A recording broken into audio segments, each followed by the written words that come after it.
আগে সন্ধ্যা হলে শুধু একজনে আবদার করতো যে আজকে কি বানাবে বা কিছু বানাও। এখন হয়েছে দুজন, বাপ ছেলে দুজনে মিলে সন্ধ্যা হলে শুরু করে আজকে কি বানাবে, আজকে কিছু এটা বানাও ওইটা বানাও। তো আজকে কি বানাবো ভাবতে না ভাবতে চিন্তা করলাম, ছেলেটা তো মোটু পাতলু দেখে সারাদিন শুধু বলে মা সিঙ্গারা খাবো সিঙ্গারা খাবো, সিঙ্গারা খেয়ে শক্তি হবে। আর সকালে ভাতে আলু দিয়েছিলাম, সেটাও কেউ খায়নি, সেটাও দেখি ফ্রিজে পড়ে আছে, তাই তো সেটা নিয়ে নিলাম। আর এটা আমি এই যে সিঙ্গারা যেরকম আমরা আলুটা রান্না করে দেই, আমি সেভাবে দেইনি, সিদ্ধ আলুটাকে সুন্দর করে যেভাবে আমরা নিরামিষ ভর্তা খাই সেভাবে মেখে নিয়েছি। এতে আমি পেঁয়াজও ব্যবহার করিনি।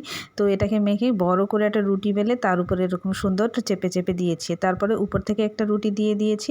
তারপরে এটাকে এরকম কেটে কেটে ছোট ছোট টুকরো করে ভাঁজ করে চারপাশ দিয়ে আরেকটা রুটি যেটা করেছি সেটা দিয়ে ঢেকে সুন্দর একটা গোল করে সিঙ্গারার মতো বানিয়ে নিয়েছি। এতে কিন্তু অল্প সময় অনেকগুলো সিঙ্গারা হয়ে যায়। তারপরে তো তেলের মধ্যে দিয়ে দিলাম। আর এটা ভেজে উঠিয়ে আমি রাখতে না রাখতেই তারা দুজনে এসে ছো মেরে নিয়ে যাচ্ছে। তো আমার ভাজা শেষ করতে করতে দেখি আমার অর্ধেক সিঙ্গারাই শেষ।